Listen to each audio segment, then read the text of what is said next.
Alright, so we're back at it again. You already know who it is. Back with the fight that just finished off between David Benavidez and my guy Demetrius Andrade. First and foremost, kudos to both those guys. That was a really good fight. That was an entertaining fight. Both guys let their hands go, and we got an entertaining fight. It was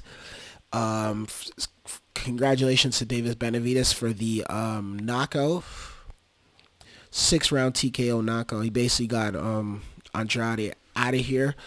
They had to stop the fight actually because they were scared that Andrade just was like Andrade wasn't gonna.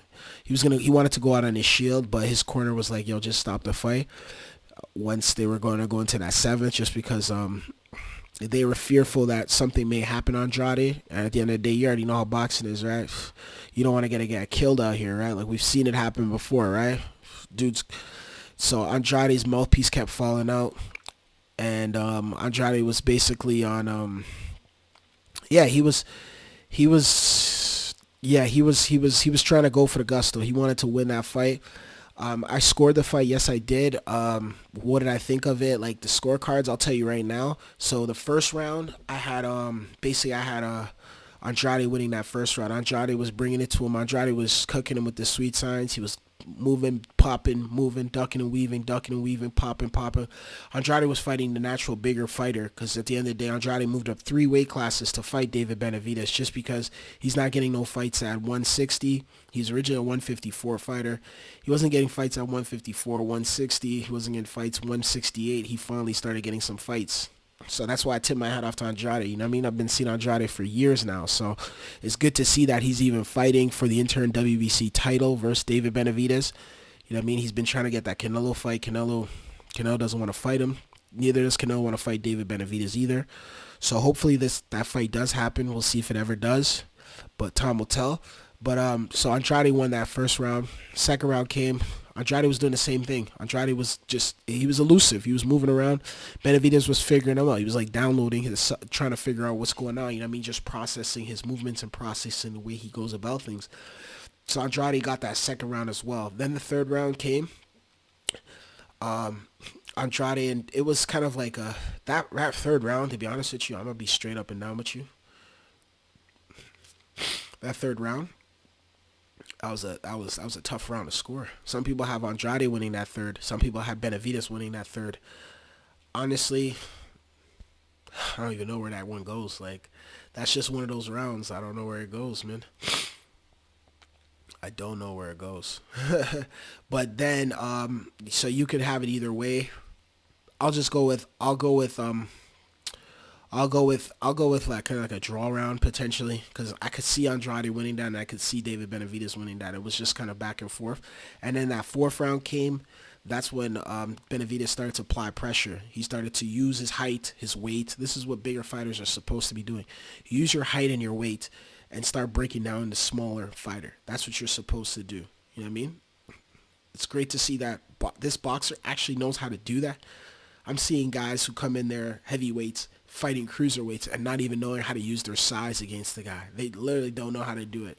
I don't know what's going on with those guys over there on that side of the pond, but it's good to see guys on this side of the Americas, North America to be exact, know how to use their size when they're fighting a smaller fighter, and they displayed that tonight. So David Benavidez came in there and he applied pressure and he broke him down. He started to break him down. Andrade started to feel it. Andrade didn't really have anything left in the tank. Like he started to get he was heavy on him. You see what I'm saying? That fourth round comes, boom. That fourth round comes, and I think was at the end of the fourth? Was it the end of the fourth or the end of the fourth or something? He dropped him. He punched him. He caught him with a hook. Depending on the angle you see, some people say it was a push down with his arm going like this, and then some people say that was a knockdown. I've seen two different angles. The first angle I saw, I thought it wasn't a knockdown. I thought his arm went like this and put him down. But then the second angle I seen, he caught him with the shot, and then he was going down. While he was going down, his arm kind of caught onto him. He just fell down. So technically, you can kind of say it is a knockdown, depending on the angles you see. But it is a knockdown. It was counted a knockdown, and I'm not mad about that because at the end of the day, you could see after that he came in the fifth round. The fifth round came. Andrade was fighting with him.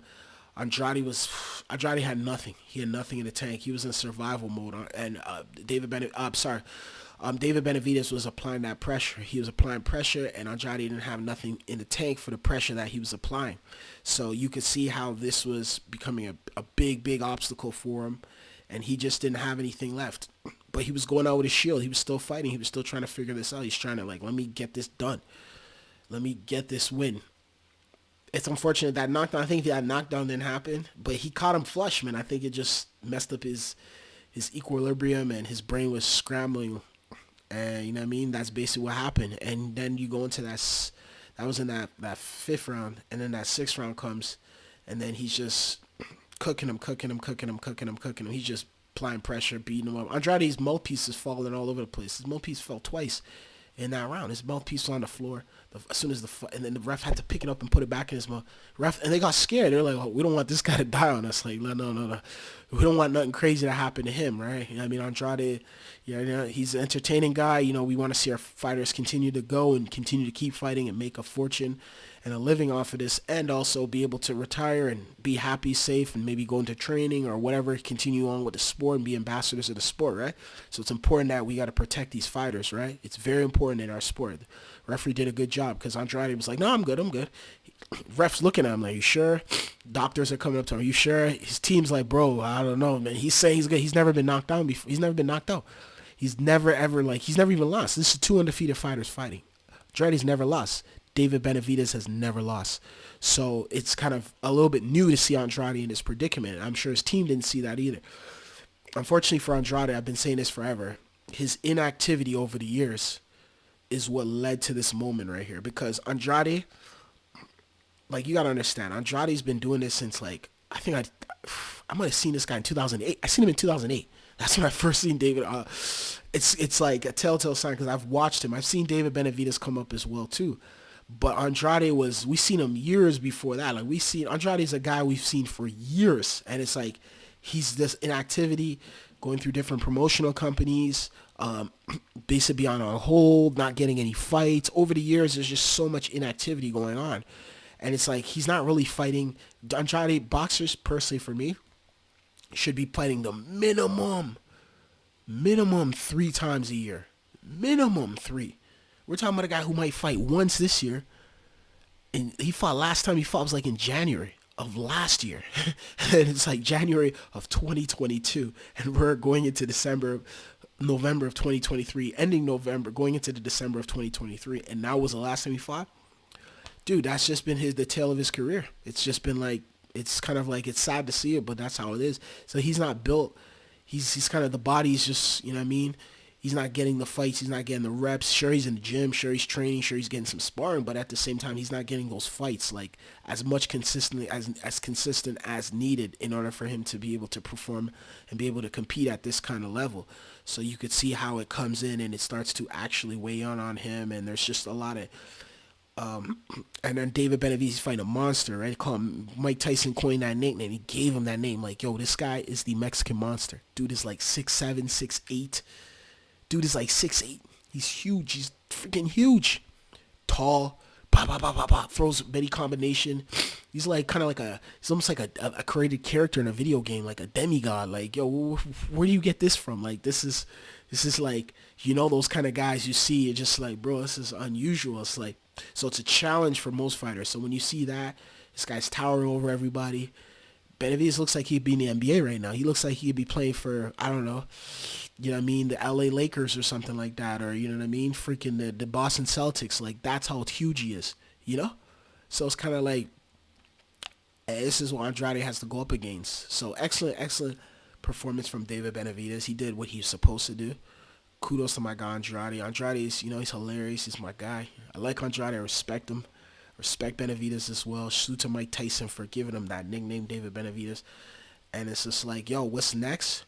I think we'll start with David Benavidez. David Benavidez, hopefully, he get that Canelo Alvarez fight. That's what people want to see. At this point, I think people want to see that fight. You know what I mean? So this is a fight for, they're saying Cinco de Mayo. They're saying this, maybe but hopefully by 2023 we see that fight. Does Canelo want to fight him? Personally, I have David Benavidez beating Canelo Alvarez. Just the size, the height, the styles. He punching going down, blah blah blah. Canelo's one of those punches. I don't think Canelo will give him. Canelo could beat him though. Canelo could probably break down his ribs. You know what I mean? He's gonna have to protect those, because the way Andrade was getting to those shots, Canelo just sits down and watches that film, adds a little something to that. He does his homework. It shouldn't be that difficult, but at the same time, the size and the height, and that's where it's gonna be a little bit challenging. You know what I mean? I think for Canelo potentially, I still have I have Dave Benavidez beating Canelo Alvarez if they fight. I've said it for years, and I'll say it again. I had him beating Andrade. I haven't beating anyone at 168. You know what I mean? I haven't beating anyone. Anyone who comes up to that division, he's whooping their ass. He's not losing to anyone. You know what I mean? Unless something happens or he some stupid stuff. Hopefully he stays. He's clean now. He's not messing around, partying, doing drugs, any of that. They're not finding no crazy drugs inside of him or anything like that. So he's clean. He looks chiseled. He looks focused. He looks serious.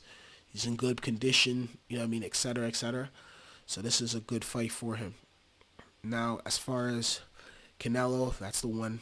I think that's probably the only one that makes sense for him at this point, because there's no one else to fight at that division and at that weight class. He beat Andrade, unless Charlo. He beat Charlo. From what I saw today, he'll beat Charlo. There's no one else. Now, for Andrade, what's next? He should fight Charlo. Maybe if he can pull off that Canelo one, maybe he can talk Canelo into giving him. Maybe Canelo could be like, you know what, let me do this one. Maybe he can get that Canelo one. That'd be a good one for Andrade. I think that would get Canelo up. Watching that performance, Canelo could see certain things and add that to his resume, and then fight Benavidez maybe next. I think he's still in that mix. I still have him in that mix of that Canelo mix. I think he could give a good fight to Canelo. But at the same time, it is fair that David gets that fight next. So if that's the case, then he needs to fight Charlo. If he can't fight Charlo, then he has to find somebody else. He has to get a couple fights. He has to get more fights in, though. I don't want to see him disappear for almost another year before he comes back again. You know what I mean? You feel me? Like, bro, or like 16, 18 months. I don't want to see him disappear for like that long, then come back again. Like, I don't want to see these, because he's notorious for that. Like, he's notorious, like, for that behavior, and that kind of inactivity will weigh on you. He's 35 now. You know what I mean? And just now he's getting his intern WBC fight. Like, bro, this guy should have got that year, because he was even on the trajectory going up. If you've seen how good he was years prior, you'd be like, whoa, this guy was really good. But it's just the inactivity it got to him, and that's boxing for you, right? Like, there's too much politics in the sports, these crooked promoters. And there's a lot of people. You have to kind of, you have to just give up something. You don't have to give up stuff in boxing, you know what I mean? If you're not the A side, et cetera, you know what I mean? So I think that's what kind of got to him at the end of the day. But I want to see him, even if he can't get this, get some other fights. Get that Charlo fight. You could beat Charlo. You could beat Jamal. What I saw from Jamal Charlo tonight, Demetrius Andrade will beat him. But he has to get that stand-him up. He has to have the endurance. You know what I mean? You don't even have to just fight him at a catchweight, whatever. You don't even need that 160 bite. Supposedly he came out at 170 something tonight, and he was supposed to be fighting at a catchweight. So you already know you could get him at that weight, get him at catchweight. You could beat him. Then you gotta go to see if you get Canelo to get, because Canelo gotta fight guys. Regardless of what he has to fight, he has to make money, right? He has to fight. So I think the Andrade fight, but Canelo wants that Terrence Crawford fight. So that's the thing. So it's kind of like, I don't know, man. He's in that mix, though. He's in that mix, but he just has to stay in that mix, you know what I mean? But we'll see what happens. You already know. Signing out. Adios. Peace.